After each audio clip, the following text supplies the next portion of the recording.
حکیم محمد دانش اتاری امیر اہل سنت کی بارگاہ میں سوال ہے، بعض حکماء اس طرح کی تشہیر کرتے ہیں کہ شرطیہ علاج اور ساتھ میں غیر اخلاقی اشتہارات بازی اور مبالغہ رائی سے کام لیتے ہیں، ایسا کرنا کیسا؟ اصل جتنے بھی علاج ہیں یہ جو حکیم ہے نا ان کو پتا ہوگا، جو ڈاکٹر ہے اس کو پتا ہوتا ہے. میرا گمان ہے یہ سب جانتے ہوں گے کہ جو بھی علاج ہے نا وہ ظنی ہے، قطعی یعنی یقینی نہیں ہوتا.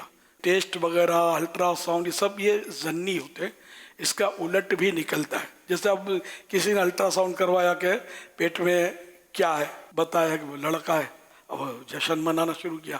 پھر جب آمد ہوئی تو لڑکی تھی، آئی تو اب وہ سارا جشن. ارے الٹرا ساؤنڈ پر ایمان لانا ضروری ہے یار. تو یہ مشین ہے، یہ گڑبڑ کر دیتی ہے.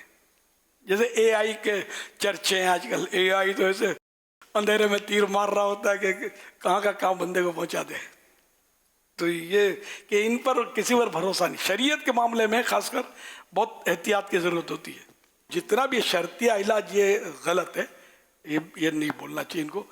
شرطیہ علاج 100% شرطیہ علاج یوں بھی لکھتے ہیں، دیواریں ان کی ہیں، جو چاہے لکھ لیں.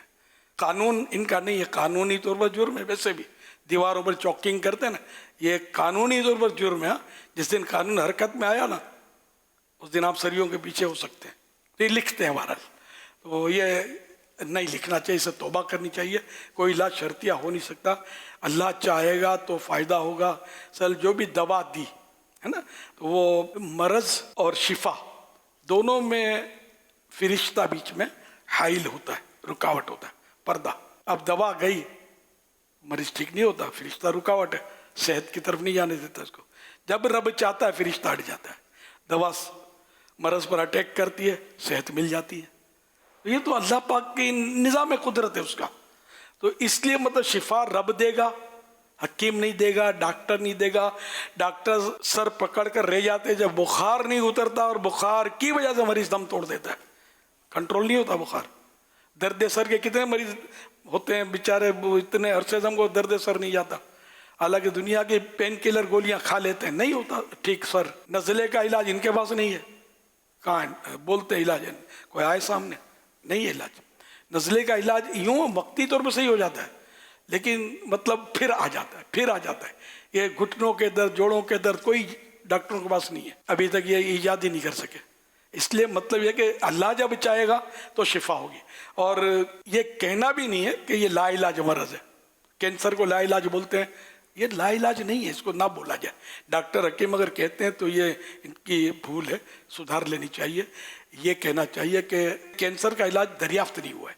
اس لیے کہ حدیث پاک میں بالکل واضح ہے کہ اللہ پاک نے جتنی بیماریاں اتاری ہیں اس کا علاج بھی اتارا ہے، بڑھاپے اور موت کے سوا ان دونوں کا علاج نہیں ہے. تو یوں مطلب یہ کہ شرطیہ علاج جو لکھتے ہیں نا یہ ان کی بھول ہے، ایسا نہیں کرنا چاہیے. ایسے لوگ بھی نہیں آتے ہوں گے ان کے باتوں میں کہ یار کوئی بیپاری لگتا ہے 100% شرطیہ پیسے کھینچ لے گا، تو ایسا نہ لکھیں.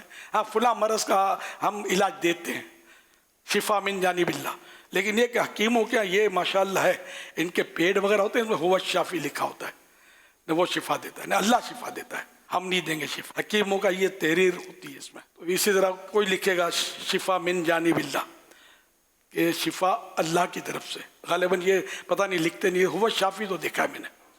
تو یہ خیر اب پرچوں پہ لکھنا یہ بھی ایک مسئلہ ہے. لوگ پھر پتہ نہیں ادب کرتے ہوں، معنی تھوڑی سمجھ آئیے ان کو کہ یہ معنی کیا ہے اس کے. تو پھر جہاں ہوا شافی لکھا ہو نا، اس پرچے کے نیچے اگر یہ لکھا ہو نا اس پرچے کا احترام کیجیے. اس طرح کی ایک عبارت لکھ لینا تو جو مسلمان پڑھے گا تو وہ پھر اس کو پھینکے گا نہیں. اب پھینکے گا تو ظاہر ہے کیا کر سکتے ہیں، لیکن یہ کہ فرق پڑے گا، اس سے فائدہ ہوگا، نیکی کی دعوت جائے گی تو شفا اللہ دے گا. صلو علی الحبیب صلی اللہ علی محمد.